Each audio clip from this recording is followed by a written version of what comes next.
Good morning everyone and welcome back to the Global Game Show Radio, your home for games, laughs and non-stop entertainment, hosted by yours truly, Oliver John. Now, news on tonight's game, Burnley versus Leeds. So Burnley have confirmed that Michael Jackson will be taking over. Obviously it's not the singer, obviously. I know I've seen so many funny people making fun of that, saying that Burnley told Scott Parker to beat it and they want to be starting something new, and Scott Parker got told to look in the mirror, man in the mirror, is he the right man for the job, which I found very funny, and the 4-3 he thing. Anyway, so as I said, tonight is a big game for Leeds. I think if Leeds get 3 points here, they're guaranteed safety. Because as I said, you look at it, West Ham are only off by 4 points. And I know obviously West Ham, to go different ain't been great. They've got 11, or they've got 9 more. They got 9 less goal difference than Leeds United, but anything is possible at this stage of the season. So let me know your thoughts in the comments, and on the stream at 1 PM BST. Now we're going to move on to Champions League football. Now for the Champions League. So Arsenal, Arteta. Cut that out. Cut that out. Mikel Arteta. Right, there we go. So Arsenal versus Atletico Madrid was a 1-1 draw at, I don't know what the stadium's called, but it was at the Atletico Madrid stadium. And now the talking point wasn't the boring ass game, excuse my French, but the talking point was the potential penalty, and I personally don't have an opinion on it. I think it's one of those where you got to look at it at the right angle. It looks like he's made some sort of contact, but it was a bit soft to even give it in the first place. So that was it, and it was kind of an affair of penalties anyway. We were treated with a game on Tuesday with that PSG Bayern Munich game at the PSG stadium, where they trail, or they made Bayern Munich trail by 1 goal to equalise. So it was 5-4 the end score going into the Allianz Arena next week, and that will be a crazy game. So I hope all of you are getting hyped up for that game. It's only a few days away, so let's hope that it'll be a good game and not a snooze fest like Arsenal and the defensive counter-attacking football.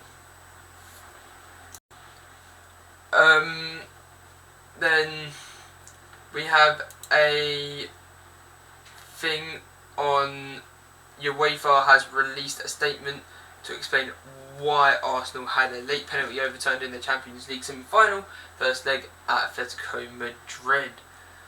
And what UEFA said was, obviously in a brief statement, UEFA, they don't really explain much here, but in a brief statement, UEFA explained the decision.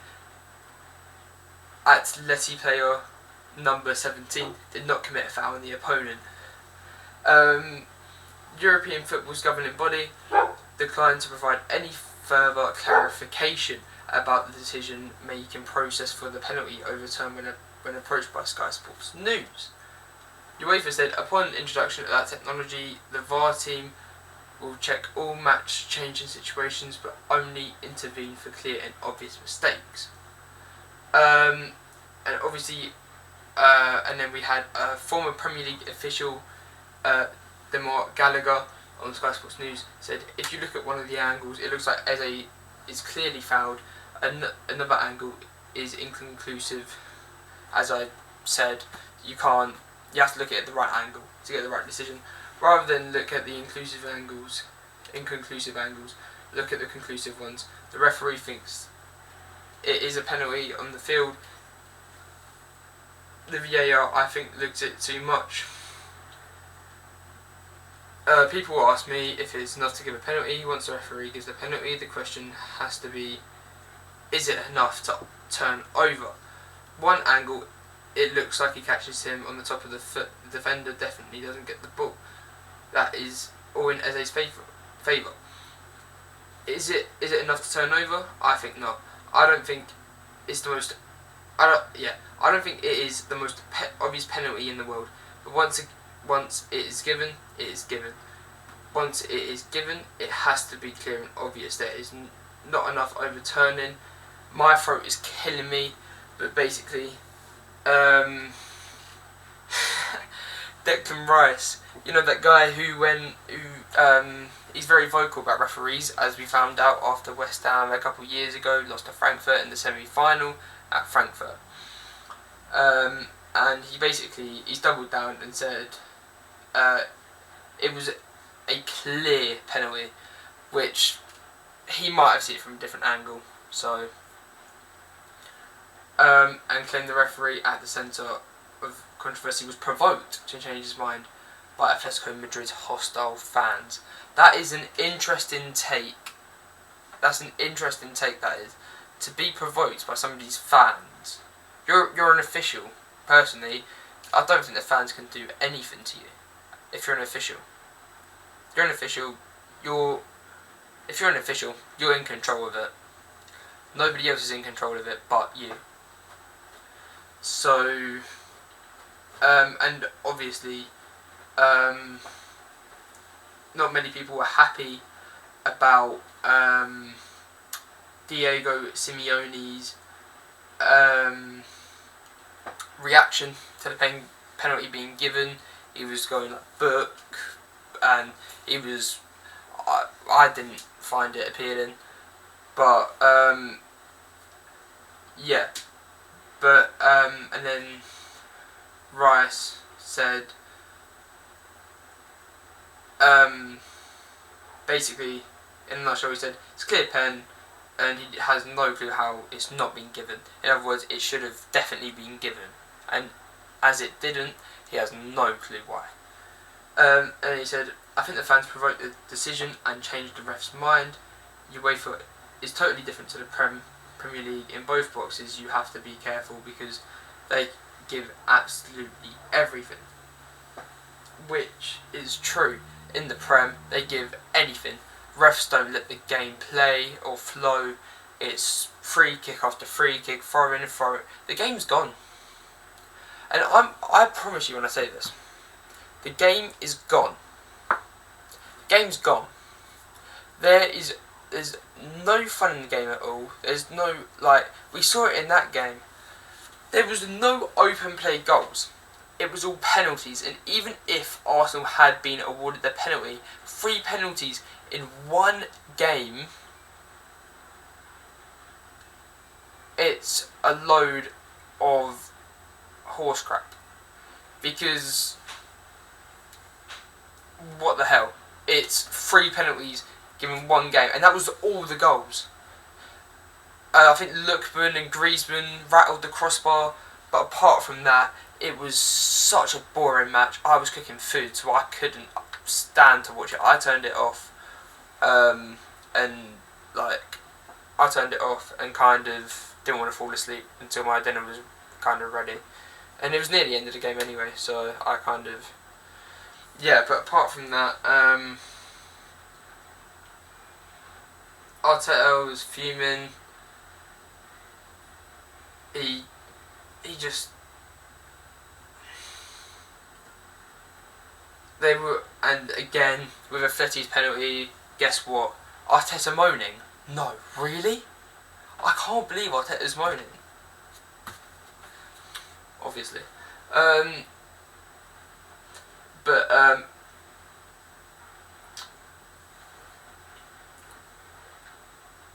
basically, in a nutshell, they're saying that it shouldn't have been a penalty to Atletico Madrid for the handball, and I will put the image up in a minute. Let me just go to here, then bang.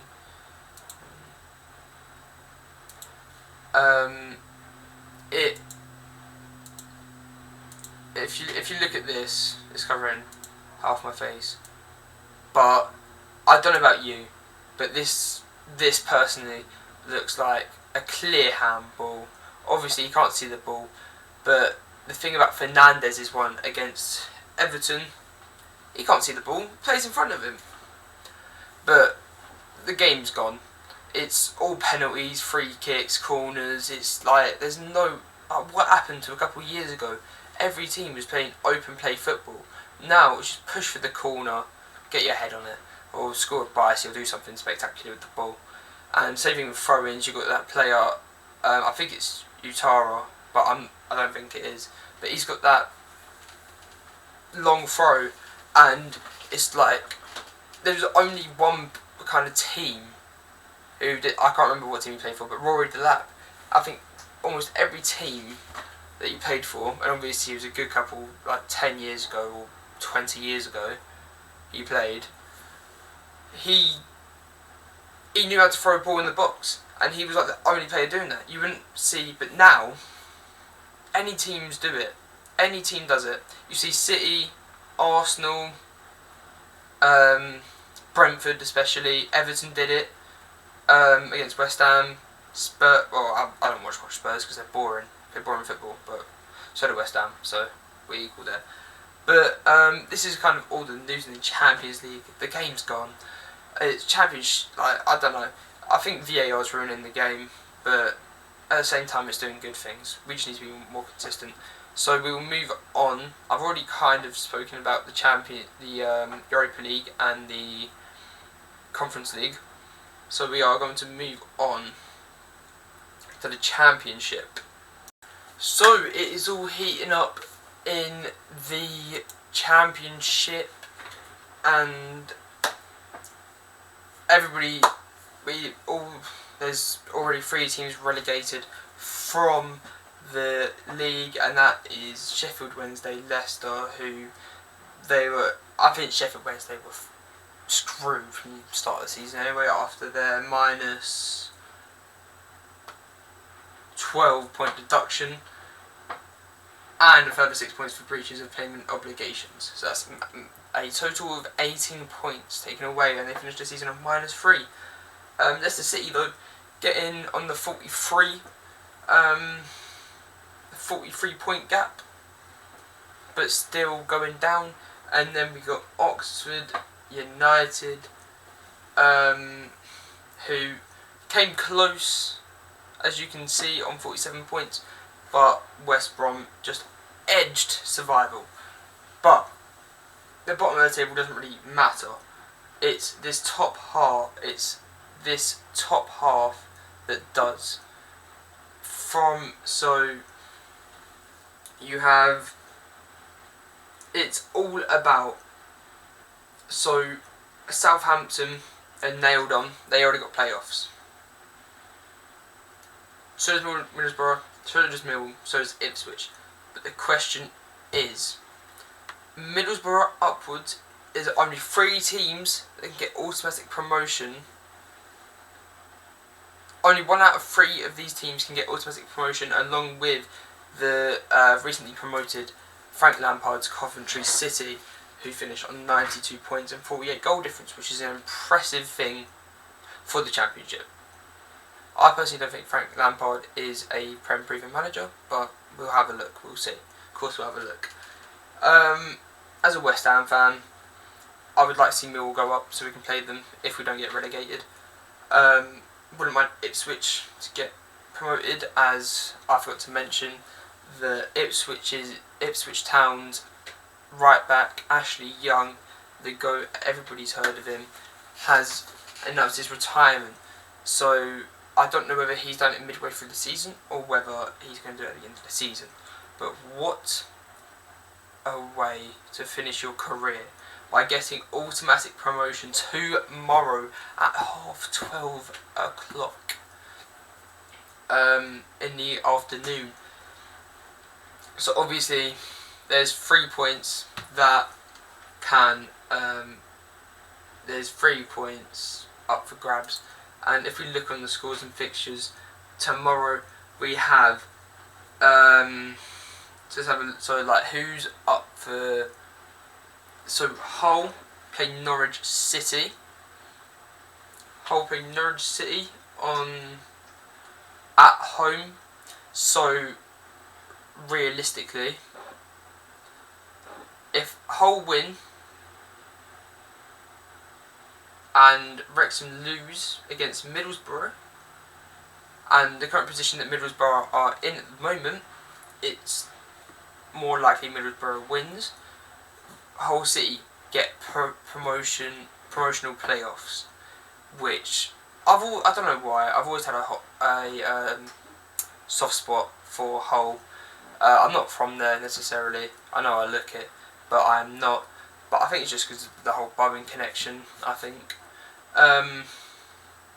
Millwall have a very good chance at getting promotion, automatic promotion, as they face recently relegated Oxford United at the Den.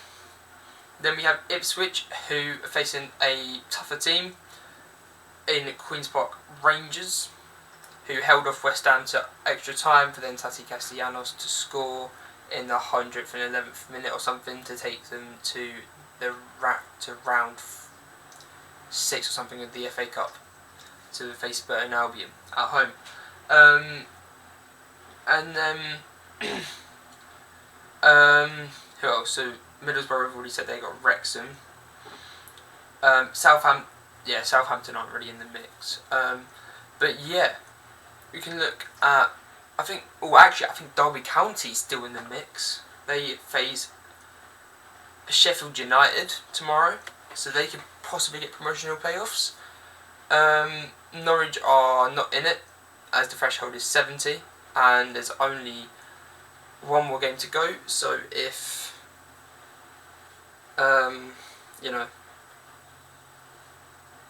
other people are if you get what I mean, there's no possible way that they can get to 70 as they're on 65. Max they can get is 68. Southampton nailed on for playoffs, so that's it. And then Coventry City play Watford at Watford at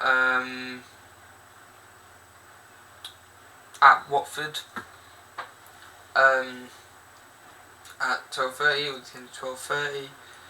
So apart from that, I think the teams that have,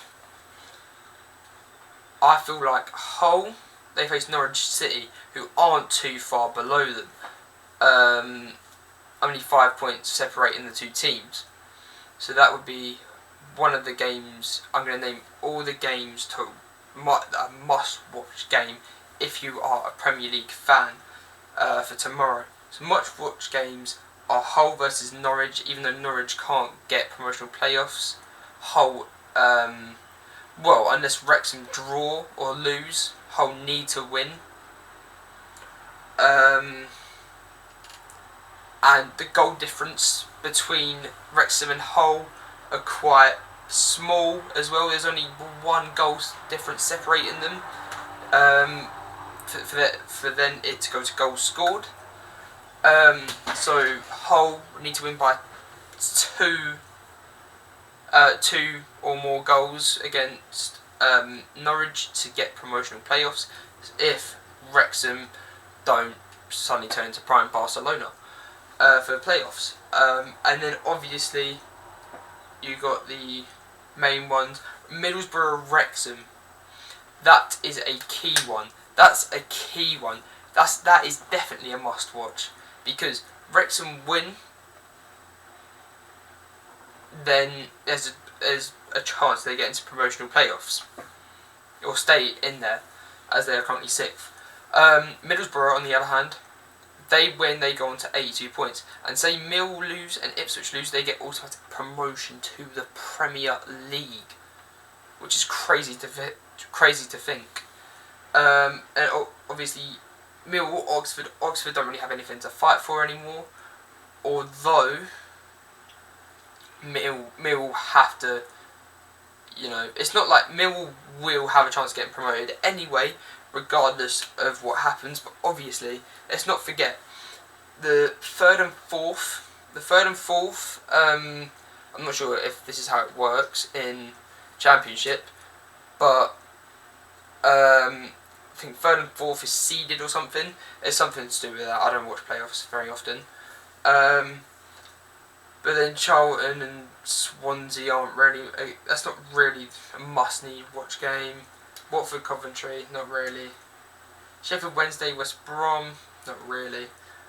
Portsmouth Birmingham, nah, not really. So the must watch games really are Ipswich and Queen's Park Rangers at Portman Road.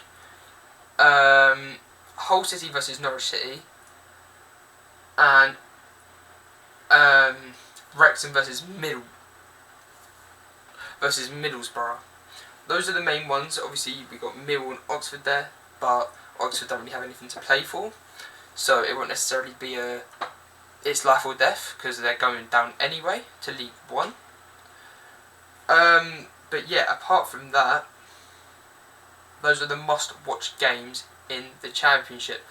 And yeah, who will get to the Premier League? Next, we're going to talk about the Barclays Women's Super League after the break. So, for all you Barclays Women Super League lovers,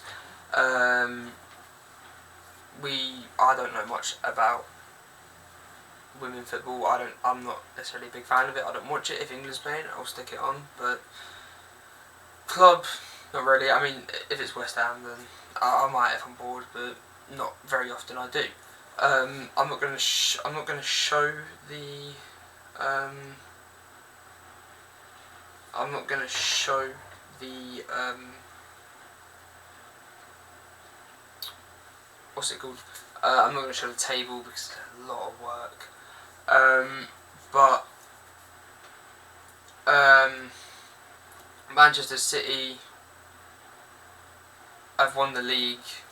Then you got Chelsea second, and all my best wishes go to Millie Bright, who has just retired midway through the season.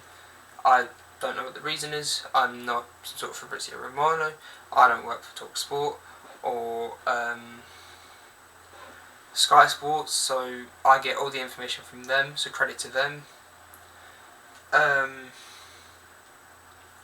But there's yeah, I don't know why she retired. She might be just getting too old or whatever, I don't know. And she's getting burnout. I don't know, but Arsenal women are... I don't know, wait, are there any games left? Because...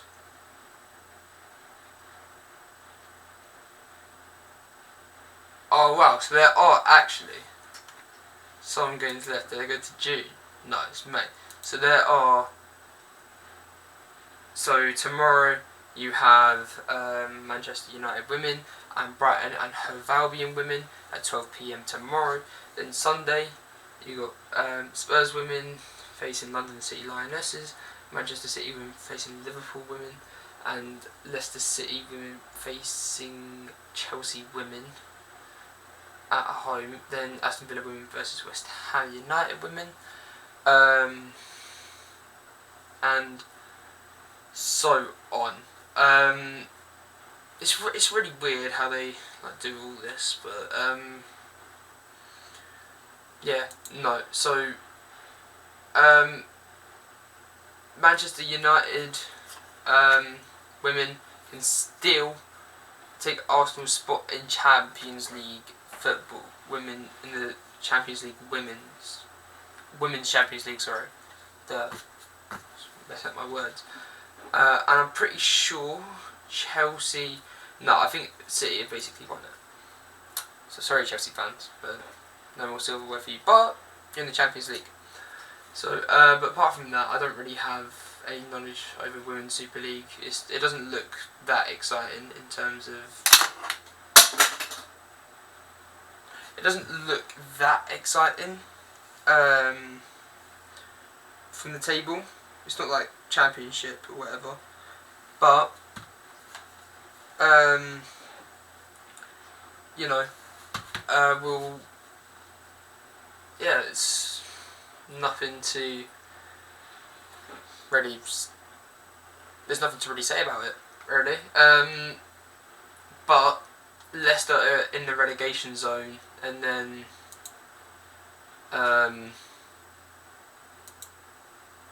if we look at Barclays Women's Super League 2, they do not have a table on it. Oh yes, they do. What's am I on with that? You get relegated from the second Super League. Okay. It looks like Charlton Athletic and how do you promotion playoffs if there's only one team? Okay, whatever. I have no clue how that works, but okay. Charlton Athletic, Birmingham City and Crystal Palace women are looking to get automatic promotion, and Portsmouth are going to go down unless they do some sort of comeback to get Sheffield United women down. That's basically it for the women's side of things. But I do have I've looked, and the League One table looks I mean the playoff side of things, it looks interesting. And also, so this is League One. So we have Cardiff City and Lincoln City have automatic promotion. Lincoln City, obviously, if you haven't seen the video, they basically guy on this guy's shoulders, and he was starting to chant saying Tottenham away ole ole, Tottenham away ole ole. But yeah, that's so they're guaranteed to go up to the Championship. Cardiff City in the Lincoln City in the Championship, up the Imps. But here's where it gets interesting. It actually gets quite interesting here. So Bolton Wanderers nailed on to being in the playoffs. Bolton in the Championship? Question mark? Fogdad? Happy?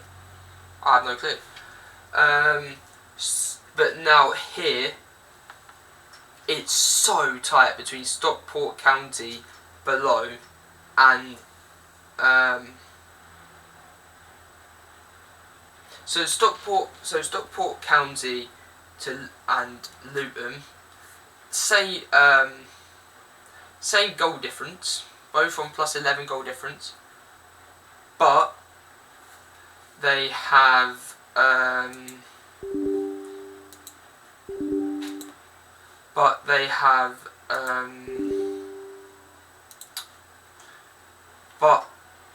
Stockport County is 3 points ahead of Luton, so we could potentially be seeing Luton back to the Championship, have to go through people's houses the season after next. Don't know. Will Luton get promoted? No clue. Plymouth can still get in the playoffs if Stevenage lose, but the must watches are Stockport County, Barnsley, Stevenage Wigan. Sorry. I'm sorry. Wickham and Wigan fans, don't get at me, please. Exeter City, Bradford, Bolton, Luton. That'd be Wimbledon, Huddersfield. Basically, all the games. I mean, if you want to watch them for your enjoyment, go ahead. But I'm not saying, you know, that you need to. I'm just saying I think some of those games are a must watch. Then we go to Skies. Then we go to League 2. I'm running out of time. This video is going to be about 45 minutes long, and I know you guys don't want to hear my annoying voice for that long, so I'm trying to hurry up. It's actually really close. It's really close in the Sky Bet League 2. We have Milton Keynes, or MK Dons, with 85 points, top of the table, but they're only 1 point clear of Bromley.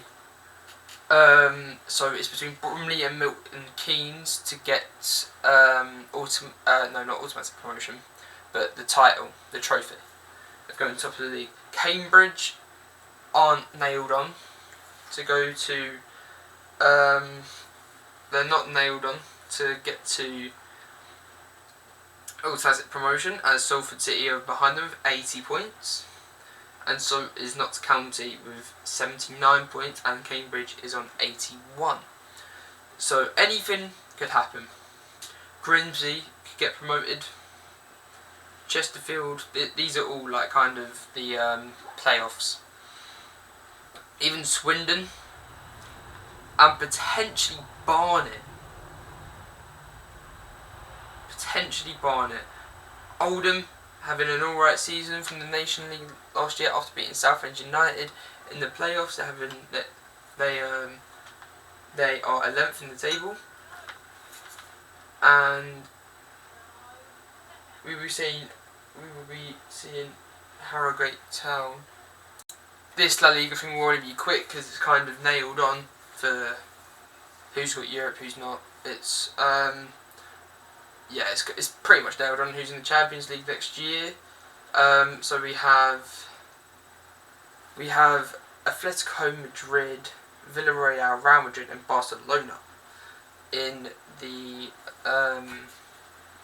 Champions League next year. How many games do they still need to play?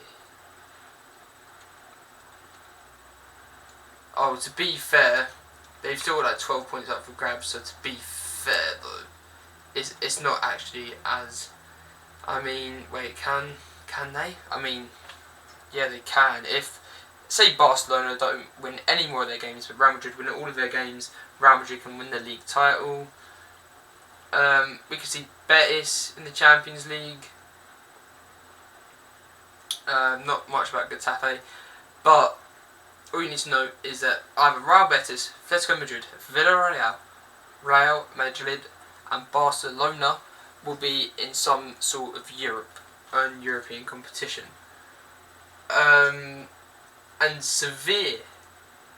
So there's a battle in the relegation with Levante, Sevilla and Mallorca, Real Mallorca, my goat, my team, and to get relegated to La Liga 2. Sevilla.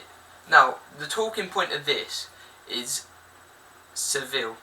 Seville, a couple of years ago, they were in not Champions League. I think they were at some point, but in the Europa League quarter final against West Ham United. I went to that game at home. It was insane. Best night, one of the best nights of my life as a West Ham fan. But it kind of but it's it's crazy. They're in the relegation zone now. But yeah, I will find something to speak about. So just a quick round off because I've got to stream in 8 minutes. For transfers, we have let me find it. So Barcelona head coach Hansi Flick is set to sign a new contract according to Fabrizio Romano. Eddie Howe is calm over future at Newcastle as manager. It's all Newcastle. Villa monitoring PSG team Mbaye, if that's how you say his name. I'm sorry, I'm English. I don't know how to pronounce names for anything.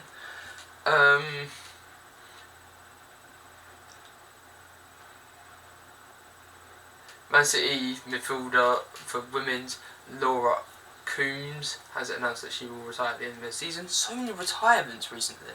It's crazy. Mainu has signed a new contract. Or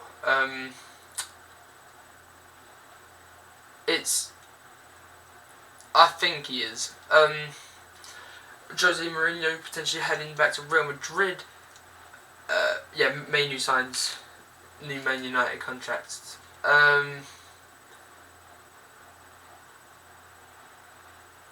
Commentary hoping Lampard stays for next adventure amid Chelsea links. That's basically it. Although Craig Bellamy has been linked with the Burnley head coach role as Michael Jackson isn't a perm. So, but for now, that's kind of it. That's all we kind of have time for. It was just a quick rundown of everything, as it's my first thing. I don't want to make it long. I don't want to make it short either. I just want to tell you that I'm going to be doing streams and stuff like that. So make sure if you want your feelings to be heard and all your takes, tune into my live. I might just push it to 1:30 or 2 o'clock, just so I can edit this video, get it out, and let people know. So apart from that, I hope everybody enjoyed the video, and I hope to hear from some of you on the stream. Have a good day.